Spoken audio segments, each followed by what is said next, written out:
आपको सबसे पहले अपने ट्रायंगल को मजबूत करना होता है, जिसे हम आनापान कहते हैं, जिसमें हमको सांसों को आते जाते देखना होता है। किसी भी तरह का आपको फ्रस्ट्रेशन नहीं होता, किसी भी तरह का आप तनाव महसूस नहीं करते इस प्रक्रिया में।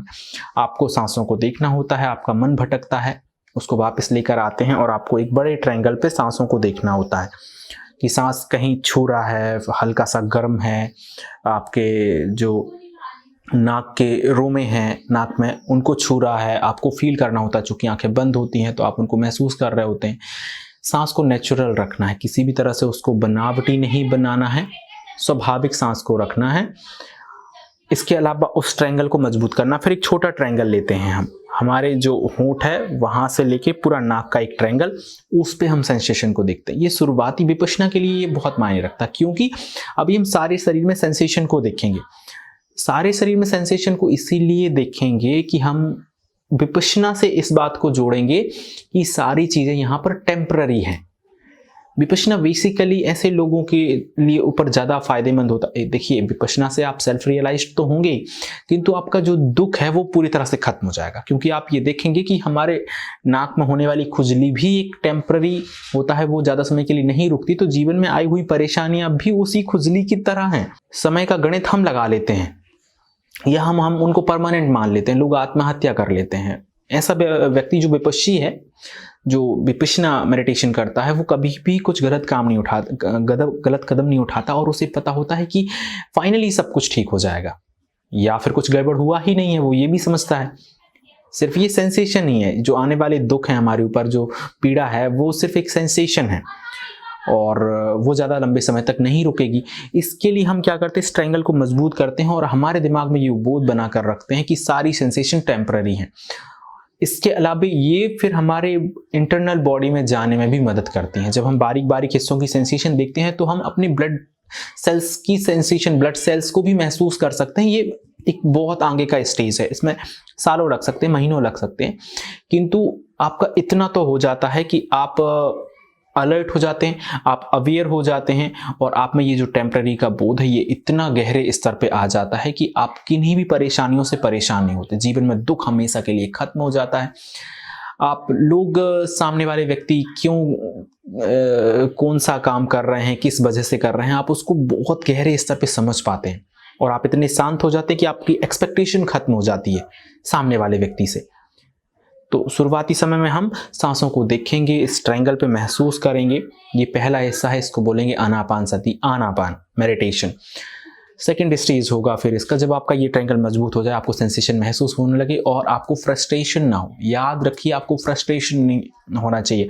आपको किसी भी तरह से गुस्सा नहीं करना कि अरे मन भटक रहा है, बार बार इरिटेट नहीं होना है, ओ मेरा मन बार बार भाग जाता है, मैं नहीं करता, मेरा मन ही नहीं लग रहा, या मेरा ध्यान नहीं रहता।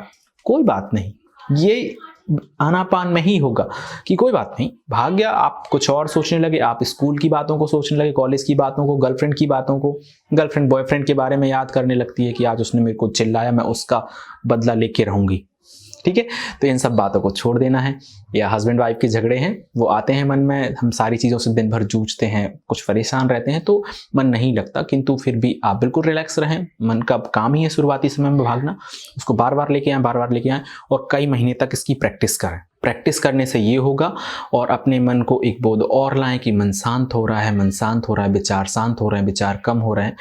ये अपने दिमाग में बोध बना के रखें और इस ट्रायंगल पे सांसों का आना जाना फील करें और महसूस करें कि सांस गहरा जा रहा है, बिल्कुल नाभि तक लंबा सांस। जैसे मैं बैठा हूं और मैं सांस लूंगा, एक लंबा गहरा श्वास, आपके चेहरे पे स्वतः ही एक मुस्कान आ जाएगी। जब आप फ्रस्ट्रेट नहीं रहेंगे, आपको किसी से कोई एक्सपेक्टेशन नहीं रहेगी, चेहरे पे कमाल की मुस्कान होगी। इसके बाद हम करेंगे विपश्यना। हम बड़ा बड़ा हिस्सा लेंगे, ऊपर से सर से लेके पैर तक बड़ा हिस्सा लेंगे और वहाँ पे सेंसेशन को देखेंगे। मान लीजिए हम पूरे सर में देख रहे हैं शुरुआती समय में, क्योंकि हमारा उतना ज़्यादा सूक्ष्म नहीं होता, हमारा जो सेंसेशन को मापने का तरीका है वो एक बारीक सेंसेशन को नहीं समझ पाता, तो हम मोटा मोटा सेंसेशन लेंगे, जैसे खुजली होना या फिर कहीं वाइब्रेशन होना किसी तरह का, और पूरे शरीर में हम ऊपर से नीचे की तरफ, नीचे से ऊपर की तरफ सफर करेंगे बड़ा बड़ा हिस्सा लेके। मान लीजिए हम एक सिर्फ इतना हिस्सा ले लेते हैं पहले समय में, सर के पे लेंगे, फिर पूरा एक गाल ले लिया, इस तरफ का माथा ले लिया, नाक का हिस्सा, मुंह का हिस्सा, पीछे गर्दन का कुछ हिस्सा, फिर इसको बोलेंगे विपश्यना। विपश्यना मतलब विशिष्ट तरीके से देखना। और जब विशेष तरीके से आप देखेंगे तो आप में ये टेम्पररी का बोध हो जाएगा कि देखिए मेरे गर्दन में होने वाली खुजली भी एक लिमिटेड टर्म समय के लिए थी, या मेरी बैक में होने वाला पेन भी एक लिमिटेड समय के लिए था, वो भी चला गया। तो ये दुख हैं, ये भी चले जाएंगे, और फिर आप एक बेमिसाल व्यक्तित्व के रूप में उभरेंगे। और इसमें आपको किसी भी तरह का साइड इफेक्ट नहीं होता, क्योंकि आप सांसों को देखने में क्या साइड इफेक्ट होगा, क्योंकि कुछ मेडिटेशन टेक्निक होती हैं जिनमें सांसों का बंध लगाना या फिर किसी कुंडली जागरण, इनमें एक विशेष पोस्चर चाहिए, आपको विशेष व्यवस्था चाहिए, टाइमिंग का भी कुछ गेम रहता है, उनमें थोड़ा इशू है। किंतु ये एक बहुत कमाल की मेडिटेशन टेक्निक है।